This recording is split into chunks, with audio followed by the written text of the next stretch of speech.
Does anybody have experience with 3D printing yet? Have any of you done it, seen what these things can do? So these are all off-the-shelf free prints I just got out of a free library. They're just scrolling down through useful household garden stuff.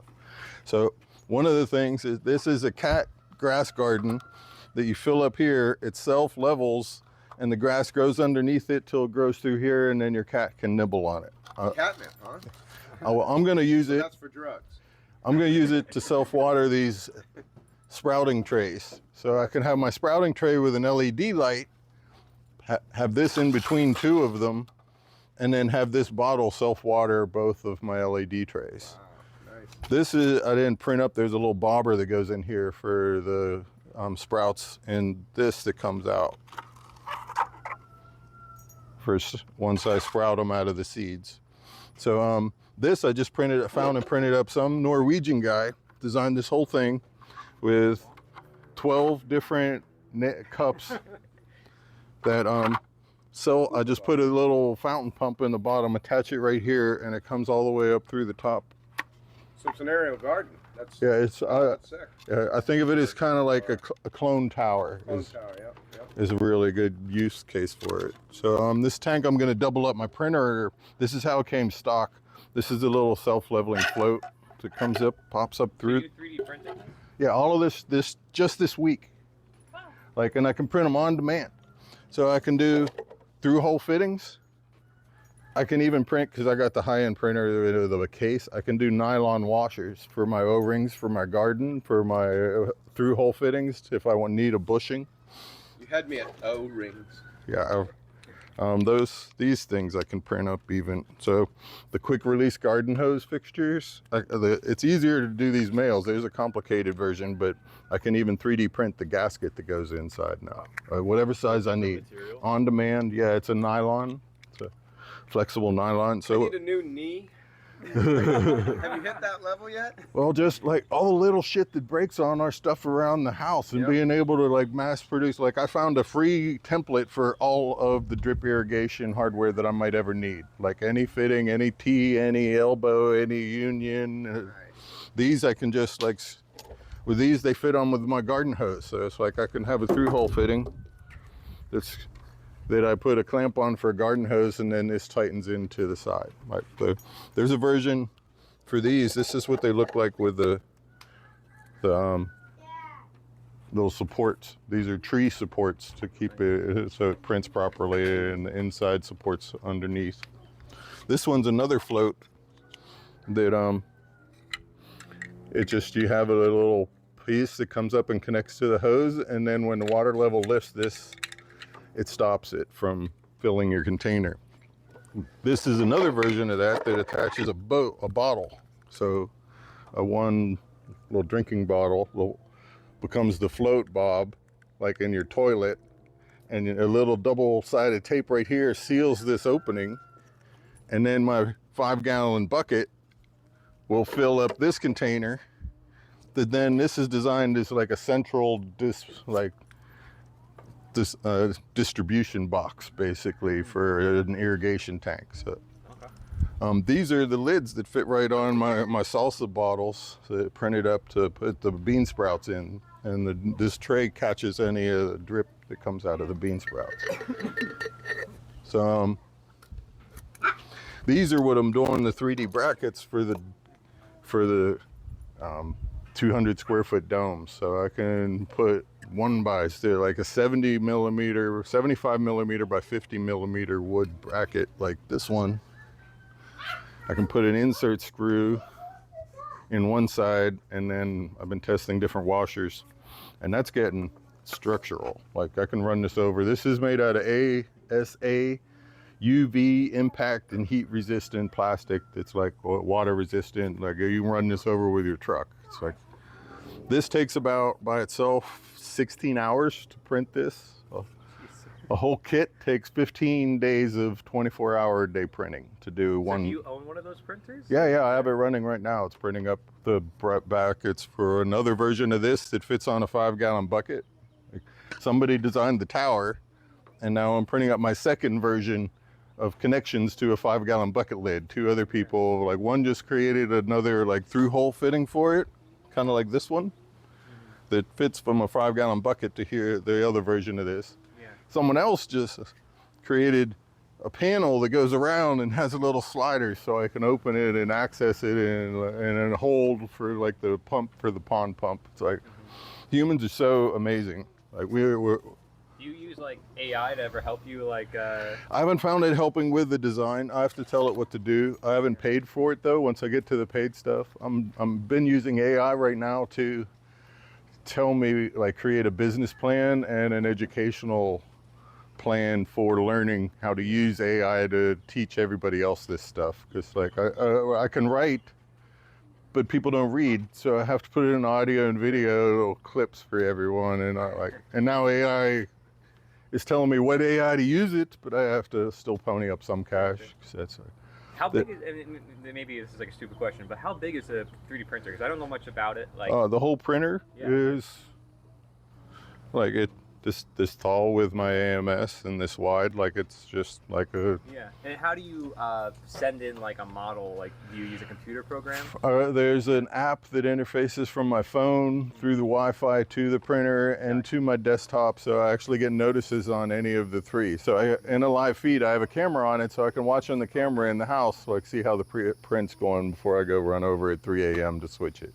Like, Love it. like the brilliance of humans though is that I've seen somebody who didn't want to have to flip it, so they put their printer on top of a treadmill and it printed and then just rolled the treadmill out for a production line. Oh my God. Humans are amazing.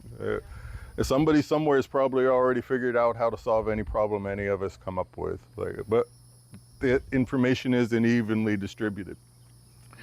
I came up with the idea to manifest Bucky Fuller's vision of a living re-services industry with a living re-library. So I was just telling my mother, I'm like, we have this awesome place. I'd like to have people over and show it, but I don't want everybody coming over to my house all the time. I don't even necessarily want people knowing where I like park at night. It's especially a problem with Bitcoiners. Like, you can't. Nobody has Bitcoin potlucks. Like, it's like they all happen in public settings. It's interesting how that's broken our trust. Like, because of the evil maid scenario, it's the evil neighbor. It's like people make themselves subject to. I went to the first Bitcoin conference, and the security expert teaches us about the $5 wrench attack, and I'm like, you mean I went all the way to Puerto Rico to be warned about somebody busting my kneecaps? Like, I didn't need to know that. So what is the overall, you say, goal or vision with using the 3D printing? Like I want to be able to like grow my own food, manufacture everything I need to produce my own essential needs on site. So like capture energy, food, water, plants, animals, minerals. Like one of the other versions I didn't bring with me is somebody's designed a brilliant black soldier fly harvester that I've put in somebody else's throwaway ice chest because I needed the little. I'm like, I'm gonna have to put a spout and then a switch on, like a valve on it, and then I found like, oh, the ice chest already comes with a valve to drain it, so I just put the black soldier fly. It's a spiral ramp with holes all along the way that as your ice chest fills up with compost, the mature flies just crawl in and then come out a little hole into another bucket on the side. You can feed your chickens or you can feed your fish with it. Dry them and feed them to your dogs and your cats. Like, so incredible to have you here and doing the demonstration and then like sharing your wisdom. I mean, so thank you. I appreciate that. Incredible stuff. Thanks for the excuse for us all to gather and to the host for sharing the space. Like, yeah, share with a lot of folks. Awesome. It's one of the roles that I found is most important is both like content capture and distribution, but also hosting. Because for us all to learn and share. That's how we grow. That's how real wealth's created. It's not through debt, it's through exchange of ideas and knowledge and real goods and resources. And we generally all trust each other more once we've broken bread. Once I've shaken hands and give somebody a hug, and looked them in the eyes, I'm more likely like, oh, you're not AI. Like, can't trust anything now. So that's what I'm trying to actually, I've got sovereign.social as a domain name, and I'm wanting to create a Noster, like private family club, where we have a network of families like a multi-family office communication forum where we can all like have a private relay that we can all access on nodes in each of our closets that host all our data, all our content. And then we can use signatures and encryption to verify that it is who they say they are. Because nowadays we can't trust anything, audio, video, text, none of it. Like I look at the internet and all I see is fake. Like it's like might as well be a cartoon or a movie. I don't believe any of those beautiful people are real. Like, yeah, I look out the door and I'm like, what's that? Blue Origin. People.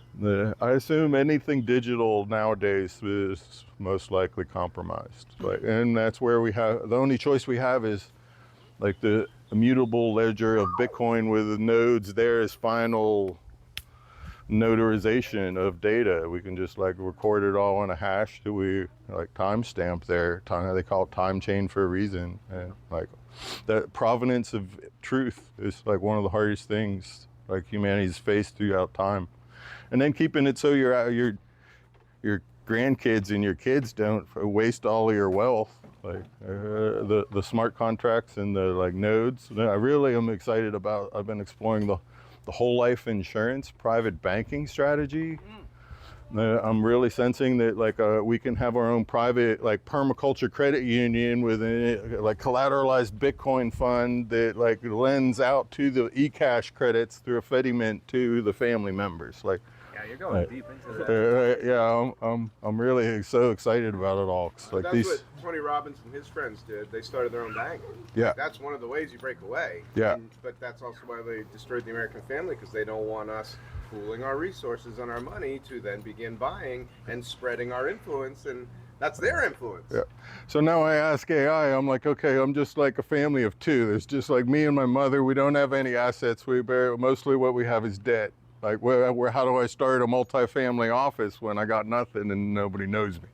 And it suggests that like over the next year, I try to find 6 to 10 aligned families, and then we draft our like starting agreements, like our foundational trust indentures, our private membership agreements, and get our, like once we have one like Bitcoin whole life insurance policy in place that can collateralize our eCash, we can just like totally privately and instantly transact on our own servers between our own devices and bypass the whole like render under Caesar what Caesar's, like leave fiat to the governments and we'll just use like real money. Like where we're able to monetize it from our surplus energy on our houses. I was finally living the dream during COVID, you see, in a self-built Earthship. And I was watching a solar spill every day when there was 16 hours of sunlight overcharging my batteries. I had to turn off a third of them so they didn't blow up the room. Like I had an entire closet full of batteries that there was too much power being generated, and I could have been mining $25 a day when Bitcoin was 1/8 of what it is today. I could have been earning $200 a day with a $2,000 computer because the sun shined. Like, and I'm efficient. Like I didn't need it right then, but in the summer it did like an annual sort of load balancing where I had to have this production in place for the winter when there was 8 hours of sun, maybe that for none for 3 days. Yeah. So in the summer when it was all day, every day. High level. I feel like we're gonna get a lot of different like people watching this and like different comments and stuff. It'll be very interesting because like you're mentioning so many different things that even I am like don't comprehend. Like, there's a lot of things that like proof I've that heard time travel is real. I know, it's like incredible stuff though. I mean, truly. So. Well, I've been spending the last few days using AI to try to figure out how to teach myself and communicate all this in video form to like start all this stuff up. Sure. And how to produce it into videos and what apps to and what language to use. And I've been feeding it my own content and other people. It's so brilliant. Like, it's also so stupid too. It's like it's You want to share a website? So you said what is it? Sovereignty.social. Sovereign.social. I've got the domain name. I'm just about to create it for like the PMA sort of forum. Just OV1 at bitcoiner.chat is my Noster NIP ID, so people can just find me at OV1 at bitcoiner.chat. I'm posting on Primal.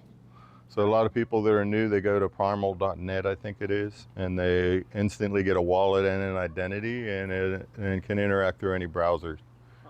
So that's kind of where it's all heading. So there's this thing called a proton power motor. This guy's using it to produce 500 kilowatts a day. Like, he has a nonstop 500 kilowatt motor running off of 3 acres of cane grass in Tennessee. It's for a sausage packing plant, and he needs all this electricity to keep his freezers going for a sausage packing plant. It's like multi-generation families, just Sure. like killing all these animals, but they can't, and they have to store it so it doesn't go to waste. So they have 500 kilowatts of solar panels that only produce for like 6 to 8 hours out of the day at best in Tennessee. But then they just brought online this motor that's 24 hours around the clock production. When they don't need it, when there's extra, we can all be mining Bitcoin with it. So it's basically, it takes the biomass, turns it into pellets in a giant pellet stove that feeds into like a ceramic kiln that makes biochar, syngas, biodiesel, and generates electricity that we can mine with and run all of our households and our communities So off. how much would it take? How big would the machine to build everything you just said? It's like $500,000 to $1 million a piece. Oh, okay, so yeah, that's It's a community-sized investment. yeah. Well, that's the big fundraiser. Corey can have that done in 2 months tops. Well, somebody's going to be figuring out. There's also like $500 versions, crazy, like Californians are running in their pickup truck that are burning wood gas to run their car down the street. Like they literally are shoveling wood in the back of their pickup to run the motor. I think an intermediate size, it's more of like 50 kilowatts instead of 500. It could run like 5 houses in a like community setup. I think the Freedom cells have a good strategy of like trying to lock down 8. I think 6 to 12 cell point. Actually, like, I'm into sacred geometry, so I like tetrahedrons and octahedrons. I love it. So you're gonna like the design Carlos makes. It's all based on fractals. So we're gonna try to print that big so we can kind of dive into it. But then also take a look at it though, because maybe you're like, hey, if you just tweak it like this, dude, you're gonna have a portal right there. Do you want to go to Zanzibar? I'll be like, yes, I want to go to Zanzibar. I'm interested. Almost like part of why I wish I was younger, and my family was bigger, because like I just like saw how the Bitcoin family flywheel. Because one of the things the whole life insurance policy does is you fund all of the loans and the e-cash distributions out of the death payout for the elder family members. When they die, all of that just comes out of the death benefit. But that multi-million-dollar like payout for the insurance policy then rolls over into the trust fund. So the private contract trusts can get passive income from the whole life insurance policy. So as we're like funding our life insurance, our health insurance, our car insurance with our membership family dues every month, it's just all buying Bitcoin. And then whenever anybody dies, we just get to buy more Bitcoin.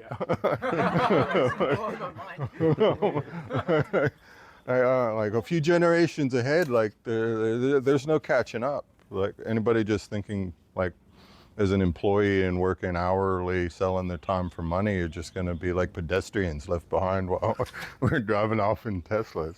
Can I ask a quick question? XRP. It's a bankster coin that doesn't do anything new. Like one of the perks that they love about it is that it's permissioned, which means they require an address and KYC and a government ID that then we have to trust somebody to keep track of. But they also think it's a good thing to be able to have chargebacks, and a percentage-based fee. Where I'm like, oh, it's a flat rate service. You don't earn 10 times as much for moving a fucking decimal place. The bankers don't need an extra $300 because they find it like settled to $10,000 instead of a $1,000 transaction. So you don't think that one goes anywhere? I think that there's no need for it, and it's just like peak shit coinery and fiat, and it's a bankster coin that people may be able to make some short-term wealth riding on the bankster coattails. Yeah. But to me, that's kind of like, like turncoats. What would you for- invest in then if you were to Everybody just throw should be some stocking advice? sats every day, stacking sats. What's every sats? What does that mean? It's Satoshis. So it's Oh, like just everybody. Bitcoin and Yeah. just Bitcoin. And think in sats. Like most humans will never transact in a whole Bitcoin their entire lives. And now they're like governments, and like there's 35 states trying to put it on their balance sheets. There's like companies buying billions of dollars a day, and like my friends don't want to buy $10 a day. I'm like, I don't even want to go to the trouble. Figure it out. That box had it coming. Well, V, are you familiar with Veritasium? You know Reggie Middleton? Yeah, that's one of the like truth layers sort of thing, aren't they doing? He's Like, got 7 patents on his technology.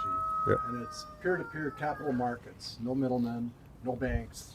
It's a threat to the banks. And that basically that's why I love it. Yeah. Ooh, that It sounds cool. eliminates the banks. Yep. And I've been he was more. actually sued by the SEC. And they stole his Veritasium coins from him. And they basically put him into debt, put him into bankruptcy trying to defend himself. But now it sounds like, because Gary Gensler's out of the SEC now, they got a new chair, and it looks like they're revisiting the case because they lied to the judge about what they were accusing Reggie Middleton, who invented Veritasium, and now it looks like they're going to reverse it. So I think there's a chance that Veritasium really goes through the moon. Right now it's around $40 a coin, but it's really hard to get. You know, there's really no. I think you can get it if you go to a Trust wallet and use some Ethereum. You get it there, but there's not many sources for it.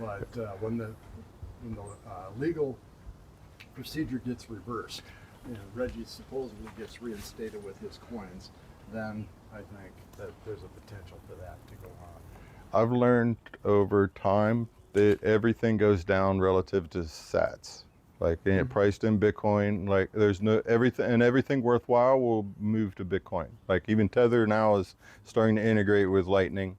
What I like for the banking solutions is the Fedimint wallet and the Fedimint protocol, letting us issue eCash with like multi-sig identity for companies. And I really like how the Galoy is doing they're the ones they're using contract for difference futures contracts to short sell your Bitcoin to lock in and create a kind of like in this conversation. it's like a derivative. Just nod and look smart. Nod and look smart. Yeah. The other Yep. coin that you might want to look at feel like is I Digibyte. don't know. It's Digibyte. about a It's so hard. I penny feel like 'cause you each need to right know now. so much. Digibyte. Penny Okay. each. Digibyte. It's got 5 My mom uses mining Bitcoin, though. algorithms, so it's totally secure. Yeah, It's it's the fastest, cheapest holding and transaction using a Digibyte. different. coin. Not Been many around for people a do long both. time, 0 downtime on the network. Wow. So it's very. What do you think it'll get up to someday, or? Well, previous all-time high was 13 cents, Okay. but I don't think it's going to stop it. Yeah, Digibyte. Thank you. Digibyte. Yeah, that wisdom's Hey, good. John, you want to share anything? I met one of the founders in Austin. It's yeah, it's really interesting and has a lot of promise. But it's the sort of thing like network effect is real. Like it's trying to overcome the network effect. The advantage Bitcoin already has is there's no need for any of them anymore. I used to love things like Dash. It was Polycarp, one of my friends was pointing out that because Litecoin still uses the same proof of work algorithm Bitcoin does, that it becomes like, if Bitcoin gets corrupted, we can fall back onto Litecoin, and it becomes like a test net and a backup.